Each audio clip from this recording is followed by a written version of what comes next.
Pare por um segundo e olhe ao redor. Não importa onde você esteja agora, você só vê um tipo de ser humano: o Homo sapiens. Nós nos acostumamos tanto com essa solidão que acreditamos que somos os protagonistas exclusivos da história, os donos naturais do planeta. Mas e se eu te dissesse que essa ideia é uma grande mentira? Durante a maior parte da nossa jornada na Terra, a realidade parecia mais um filme de ficção científica ou uma versão real de O Senhor dos Anéis. Nós dividíamos este mundo com outras espécies humanas, seres inteligentes e poderosos que não eram nossos ancestrais, mas sim nossos rivais diretos na luta pela sobrevivência. O mais temido deles dominava a Europa e a Ásia: o homem de Neandertal. Eles eram os verdadeiros reis da Era do Gelo, mais fortes, mais robustos e perfeitamente adaptados ao frio, enquanto nós, sapiens, éramos apenas os primos pobres recém-chegados da África, tremendo de frio e em menor número. Pela lógica da natureza, deveríamos ter sido expulsos ou extintos rapidamente. Mas hoje, curiosamente, você está aqui segurando esse celular, e eles são apenas ossos empoeirados em museus. O que aconteceu? Como foi que a espécie fisicamente mais fraca venceu a maior batalha da pré-história contra gigantes? A resposta vai te surpreender, porque não foi pela força, mas graças a um superpoder secreto que você usa todos os dias sem nem perceber. Imagine que você pegou uma máquina do tempo e desembarcou na Europa há 40 mil anos, mas esqueça completamente os cafés charmosos de Paris ou as praias da Itália. O que você encontraria seria um cenário branco e brutal, mergulhado profundamente na Era do Gelo, onde a sobrevivência exigia muito mais do que apenas agasalhos grossos. Geleiras imensas cobriam o que hoje são cidades vibrantes, transformando a paisagem numa tundra implacável e silenciosa, muito parecida com o norte do Alasca ou a Sibéria atual. Não havia margem para erro. Um passo em falso na neve fofa poderia significar o fim da linha, transformando o viajante desatento em uma estátua de gelo esquecida pelo tempo. Mas esse mundo gelado e hostil da pré-história não estava vazio, esperando por nós. Ele já tinha donos muito bem estabelecidos e perigosos. Florestas escuras e planícies varridas pelo vento eram o lar de feras gigantescas como mamutes e leões das cavernas. Mas, principalmente, eram o território de outra espécie humana.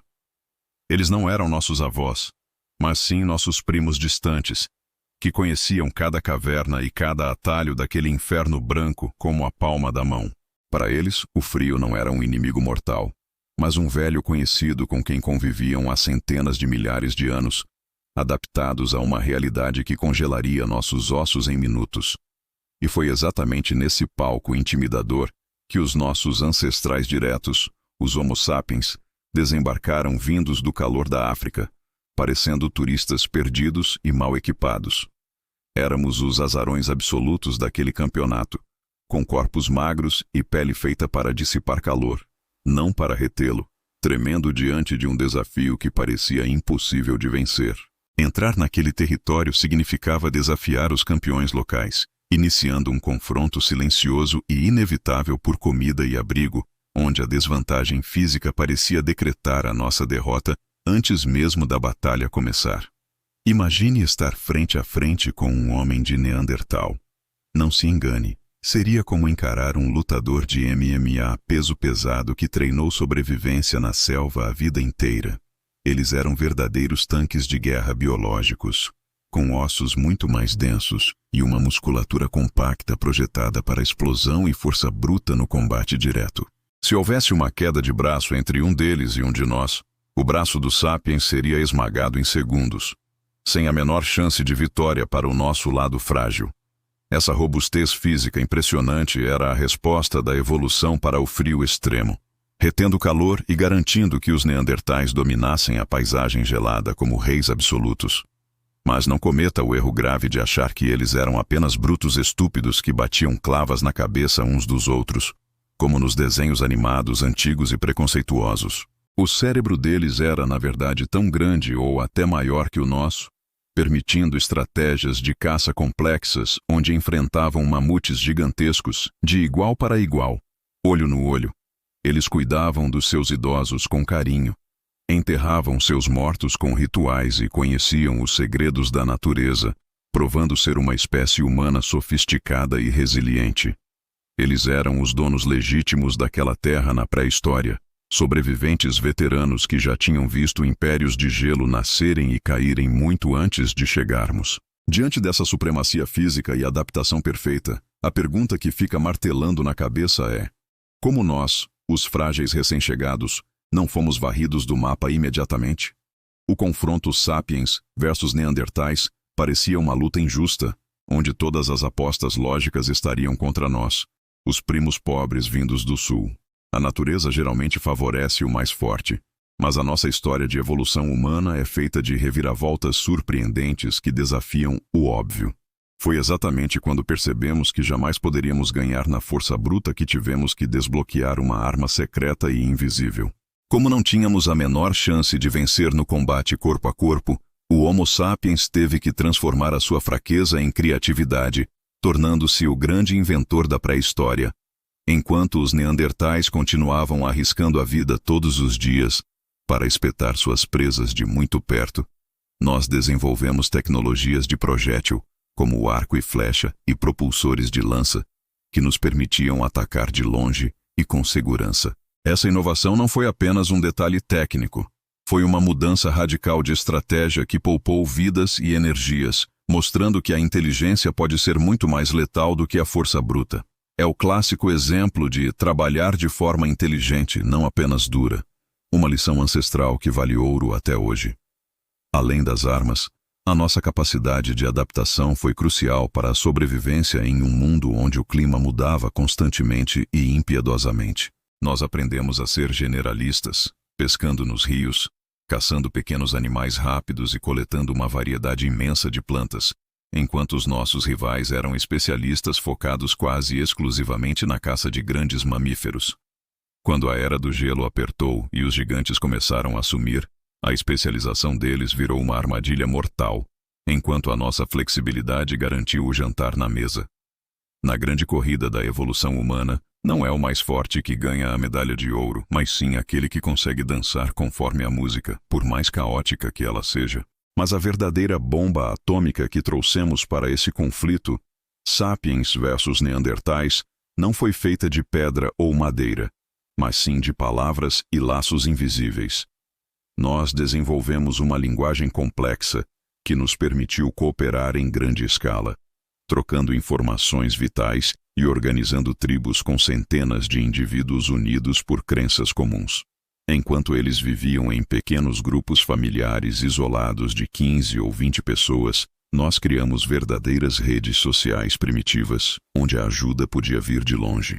Foi essa cooperação massiva que transformou um bando de azarões em uma força imparável da natureza, empurrando os antigos donos da terra para as margens da história, mas sem saber que o destino ainda nos reservava um encontro final surpreendente. Curiosamente, essa guerra pela terra não terminou com uma batalha épica estilo Hollywood, com exércitos perfilados e generais gritando ordens. A extinção dos neandertais foi um processo lento e agonizante de milênios, onde foram gradualmente empurrados para as margens mais inóspitas da Europa, como as cavernas de Gibraltar, perdendo a competição por recursos dia após dia. Imagine a tristeza silenciosa das últimas fogueiras se apagando, o isolamento de ver o seu mundo diminuir enquanto os vizinhos barulhentos e inovadores ocupavam cada vale e cada rio. Eles não foram derrotados por um golpe único, mas pela pressão constante e implacável da nossa eficiência e demografia, desaparecendo como a neve que derrete na primavera. Mas a grande reviravolta dessa história pré-histórica é que eles não sumiram completamente da face da Terra. Na verdade, eles encontraram um refúgio inesperado. Houve momentos nas noites frias da Era do Gelo em que a rivalidade deu lugar à intimidade, e o Homo sapiens e o Neandertal se cruzaram de forma profunda e biológica. Se você tem ascendência fora da África subsaariana, a ciência confirma que você carrega hoje entre 2% a 4% de DNA neandertal circulando nas suas veias agora mesmo. Isso significa que, em algum nível, eles não são apenas personagens de um livro de história. mas sim parte integrante da sua própria receita biológica, vivendo dentro de cada célula do seu corpo. Então, quando nos perguntamos quem ganhou a Terra, a resposta é mais complexa e fascinante do que um simples placar de jogo. Nós, sapiens, ficamos com o território e a glória, mas, no processo, absorvemos a força e a resistência dos nossos antigos rivais para nos tornarmos quem somos. A evolução humana não é apenas sobre a sobrevivência do mais apto, mas sobre a capacidade de fusão e adaptação, transformando antigos inimigos em parte da nossa própria essência. Somos, de certa forma, os herdeiros de duas linhagens poderosas, e essa mistura genética pode ter sido o ingrediente final que precisávamos para conquistar o mundo inteiro, deixando uma pergunta provocante no ar. Então, quem realmente ganhou a Terra? A história nos prova que a vitória não pertence necessariamente ao mais forte ou ao maior, mas sim ao mais adaptável, ao mais criativo e, acima de tudo, ao mais sociável.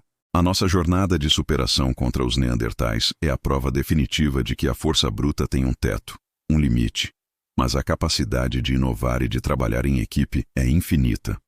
Da próxima vez que você se sentir pequeno ou em desvantagem diante de um problema gigante na sua vida profissional ou pessoal, lembre-se de que você descende dos estrategistas que venceram os tanques de guerra usando a mente. O seu DNA não é feito apenas de biologia. É feito de resiliência e cooperação. Use essa herança ancestral a seu favor no mundo moderno. Agora eu quero provocar a sua imaginação e ler a sua resposta aqui nos comentários. Se os Neandertais não tivessem sido extintos e ainda vivessem entre nós hoje, como você acha que seria a nossa sociedade? Será que teríamos aprendido a conviver em paz ou a nossa natureza competitiva teria transformado o mundo em um campo de batalha eterno? Deixe a sua teoria aí embaixo, porque esse é um dos maiores "e se" da história da humanidade. E eu quero saber o que você pensa. E se você quer continuar descobrindo não apenas o que aconteceu no passado, mas por que somos quem somos hoje, não deixe de fazer parte da nossa tribo. Inscreva-se agora no canal e ative as notificações para não perder a próxima viagem no tempo, onde vamos desvendar mais um mistério da nossa própria existência. Até lá, lembre-se, a sua maior força nunca foi os seus músculos, mas a sua capacidade de se conectar.